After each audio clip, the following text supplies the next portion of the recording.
ایک بیٹی سمجھتی ہے کہ میں اپنے باپ پہ بوجھ ہوں، پھر وہ خود ہی فیصلہ کرتی ہے، اور یہ صورتحال بہت دردناک ہے۔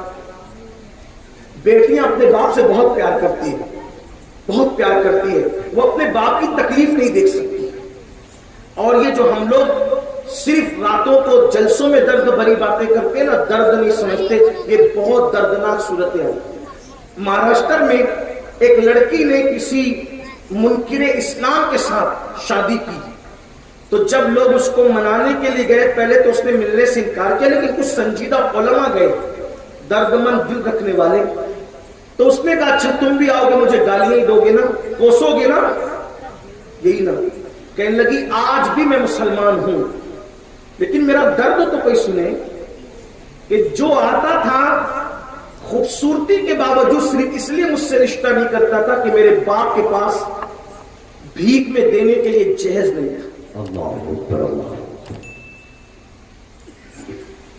تو میں اپنے باپ پر بوجھ بنی تھی، کیونکہ ہم 5 بہنیں تھیں اور میں بہت سب میں بڑی بہن تھی، 4 بہنیں اور بھی باقی ہیں، کوئی نہیں منہ لگاتا ہمیں، خوبصورتی ہے، حسن ہے، اعلیٰ نسب ہے، سب کچھ ہے، صرف غربت ہے، غربت، جہیز نہیں ملے گا۔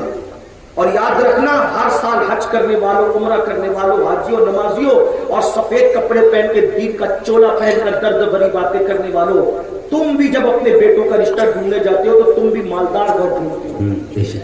کچھ لوگ ڈائریکٹ مانگتے ہیں، کچھ ان ڈائریکٹ مانگتے ہیں۔ وہ پڑوس میں شادی ہوئی، وہاں تو کار ملی نا، بس اتنا چھوٹا چھوڑ کر بھاگ کر آ جاتے ہو۔ یاد رکھنا دلوں کے حالات کوئی جانے نہ جانے، اللہ علیم بذات الصدور ہے۔ ختم کرنا پڑے گا، اور سب سے پہلے بات سب اپنے کو ختم کرنا پڑے گا، اور اس شان سے ختم کرنا پڑے گا کہ اگر سمجھی دے تو بھی کہو ہم نے نہیں لینا، کیونکہ اس بدعت کو ہمیں ختم کرنا۔ سبحان اللہ سبحان اللہ۔ کوئی تو آ گیا ہے، کوئی تو ہمت کرے۔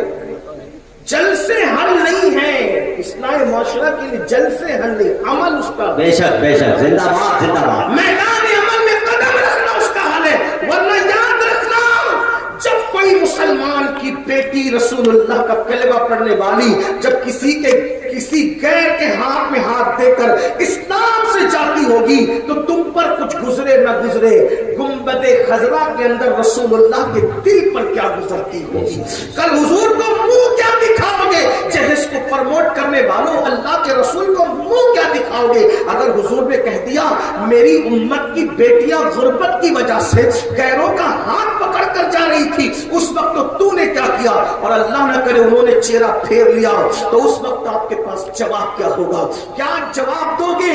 سو کار متقی بننے والوں، خود غرضی کی طرف جانے والوں، نکلو خود غرضی سے سچائی کی طرف آؤ۔ تو عرض یہ کر رہا تھا، آج بچیاں اگر جا رہی ہے تو ہم غریبوں کو منہ نہیں لگانا چاہتے، بلکہ میرے بھائی حال یہ، جو قوم غریبوں کو ولیموں میں دعوت دینا پسند نہ کرے، وہ قوم غریبوں کو رشتہ کیا کرے گی، غریبوں کے ساتھ رشتہ کیا کرے گی؟ جو غریبوں کے جنازے میں جانا پسند نہ کرے، وہ قوم، ہم نے دین کو بانٹ دیا امیر اور غریبوں میں۔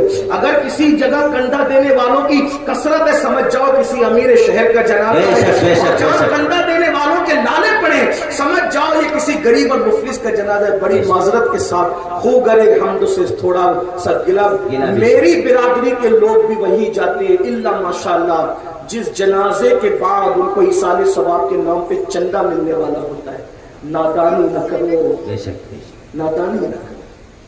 میں کسی کو ٹارگٹ کر کے نہیں کرتا، اللہ ٹارگٹ، کسی کو ٹارگٹ کر کے تقریر کرنے کو میں غیبت سمجھتا ہوں، حرام سمجھتا ہوں کسی مومن کو، لیکن یہ ہے بیمار کی عیادت کے لیے ہم وہاں جاتے ہیں، صدقے کے نام پہ ہمیں چلنا ہے۔ میں اپنی برادری کی بات کر رہا ہوں، ہماری اپنی جو دیندار برادری کے جاتے ہیں، خطبہ کی، اہل علم کی، معذرت کے ساتھ سب نہیں ایسے، لیکن زیادہ تر لوگوں کی طبیعت کی ہوگی۔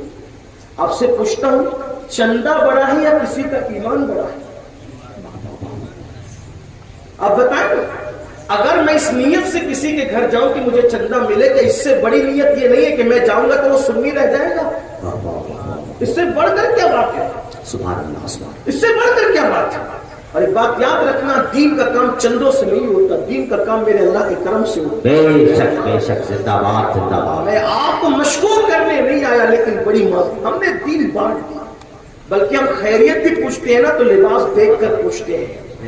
ہاں مسافہ بھی کرتے ہیں, حاجی صاحب میں خیریت سے ہیں, اور بیچارہ عام آدمی ہے تو کہتے چلو چلو ابھی یہ وقت ٹائم نہیں. یہ حال مسافے کو بھی ہم نے بانٹ دیا غربت اور امیری کے. یہ اللہ کے رسول اسی کو ختم کرنے آئے. ابو جہلی اور ابو لہبی نظام ختم کرنے آئے تھے جو آج ہم خود زندہ کیے ہوئے. حضور نے کچلا تھا. جس محفل میں عمر جیسا عربی حضور کے قدموں میں جلوہ گر ہوتا تھا, اسی محفل میں حبشہ کا بلال بھی وہی زندہ باد زندہ باد زندہ باد.